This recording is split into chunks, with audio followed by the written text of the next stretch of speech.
B, benar? Iya. Bahasa Indonesia ya? Iya. Saya ya berarti. Assalamualaikum warahmatullahi wabarakatuh. Waalaikumsalam warahmatullahi wabarakatuh.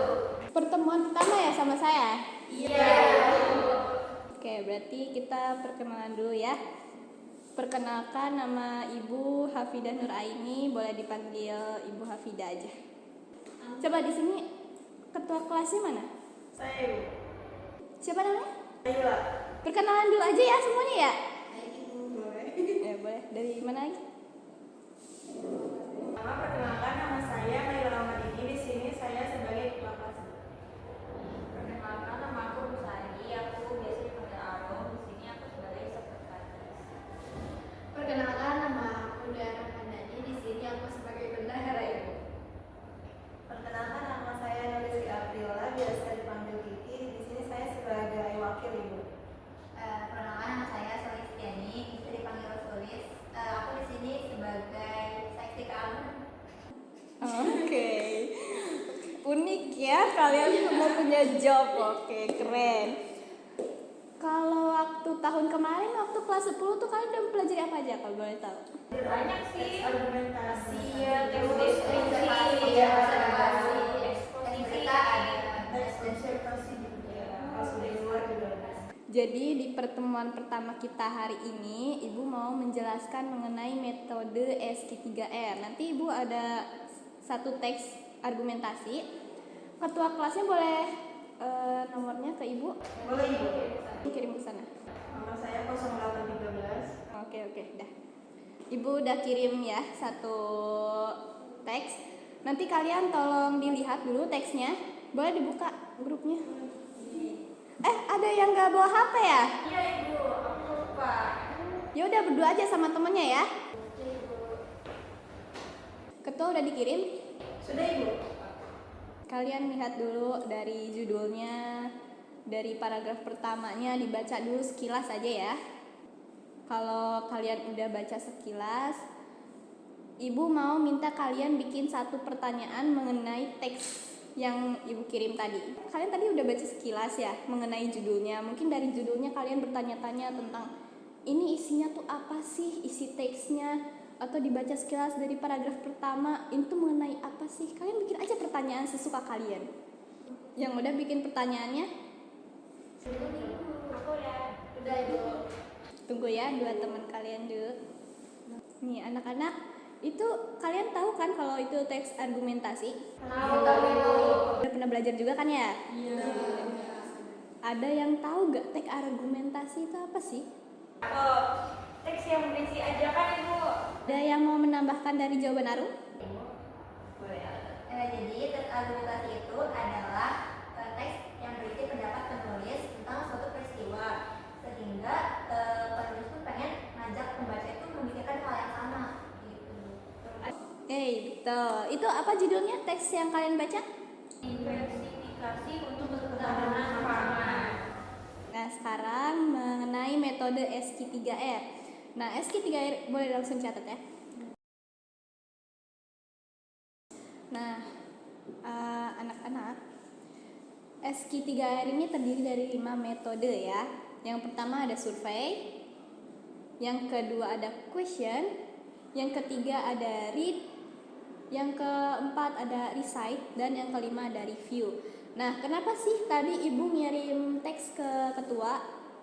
Nah, di situ kan ada teks argumentasi ya. Ibu mau kalian menerapkan metode SQ3R ini terhadap teks yang udah Ibu kirim tadi. Tadi kan kalian udah bikin pertanyaan ya? Nah, sekarang Ibu mau kalian baca secara mendalam teks tersebut dan kalian cari jawaban yang udah kalian buat tadi. Itu namanya penerapan metode reading dan recite. Coba sekarang kalian baca dengan mendalam ya. Udah selesai semua? Coba Ibu mau minta kalian satu-satu sebutin pertanyaan yang udah kalian buat dan jawabannya apa sih yang kalian dapat dari teks. Dimulai dari ketua aja dulu ya. Saya itu bagaimana pemerintah itu berupaya untuk memajukan pangan lokal di Indonesia. Nah, jawaban saya itu pemerintah Indonesia itu berupaya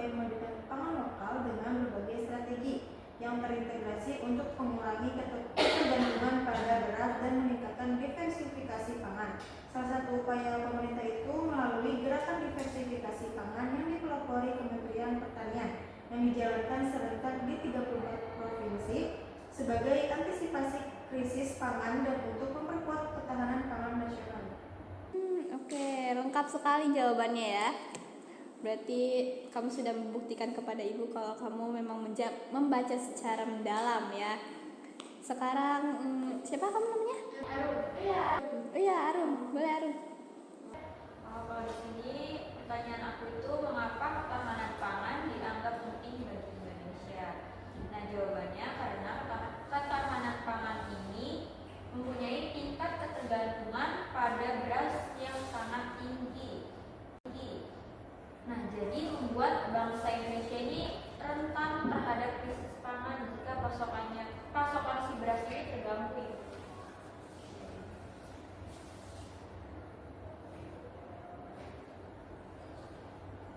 Boleh? Aku. Iya. Jadi di sini pertanyaannya, apa ide pokok yang ada pada teks tersebut? Jawabannya, ketahanan pangan sangat penting untuk diperkuat sekarang ini. Tingginya tingkat ketergantungan pada beras sebagai sumber karbohidrat utama menjadikan bangsa ini cukup rentan dalam hal kedaulatan pangan. Data yang ada menunjukkan tingkat konsumsi beras mencapai 94,9 kilo per kapita per tahun dengan total kebutuhan mencapai 29,6 juta ton per tahun. Konsumsi yang besar ini membuat Indonesia tidak dapat terhindar dari upaya impor beras.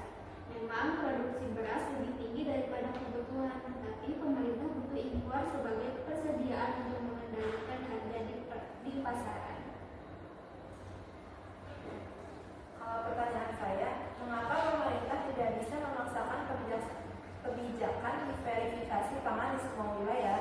Jawabannya adalah karena setiap daerah memiliki kondisi pangan yang berbeda dan tidak semua daerah memiliki bahan pangan lokal yang melimpah. Untuk pertanyaan aku itu, bagaimana komposisi karbohidrat masyarakat Indonesia pada tahun 1954? Dari teks yang aku baca itu aku menemukan di paragraf kedua.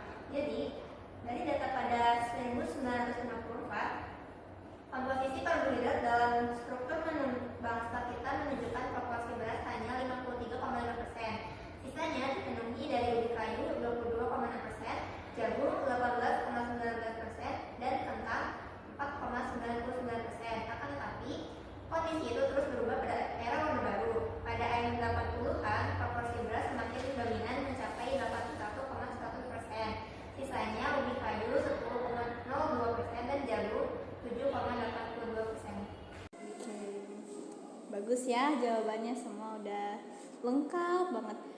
Tadi dia pertanyaannya mengenai ide pokok ya? Pertanyaan yang bagus. Tadinya ibu mau kasih pertanyaan itu buat kalian, cuman dia udah buat pertanyaannya dan jawabannya udah ada, jadi coba kita dengarkan dulu.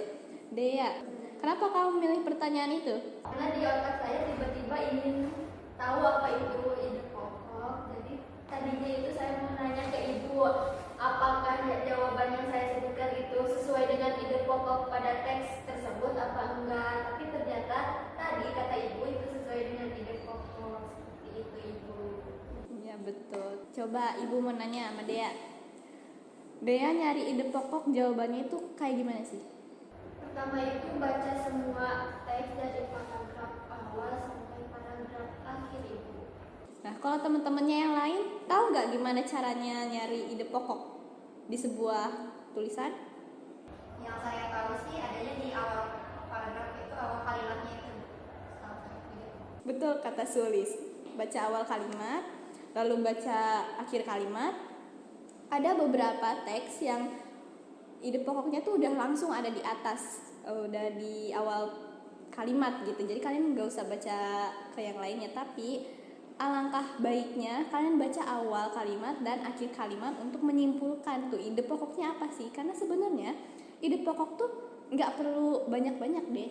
Sebetulnya satu kalimat aja udah bisa menjelaskan ide pokok dari sebuah teks. Jadi kedepannya untuk kalian kalau mau menemukan sebuah ide pokok, cukup baca awal sama akhir kalimatnya aja. Nah sekarang sebenarnya ibu nggak bisa lama-lama ya, ada bentar lagi ada rapat buat guru semuanya. Jadi kayak jam berapa ini? Langsung aja kita review ya. Coba Ibu mau tanya sekali lagi. Tes argumentasi itu apa sih? Ayo, gak ada yang mau jawab nih. Ibu tunjuk nih kalau gak ada yang mau jawab. Tes yang berupa ajakan. Betul ya, simple aja deh. Satu kata, mengajak gitu ya. Kalau SQ 3R itu ada 5 metode, betul?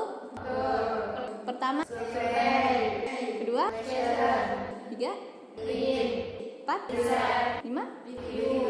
Nah, jadi karena waktunya terlalu singkat, kalian ngerti nggak sih tadi yang Ibu jelaskan?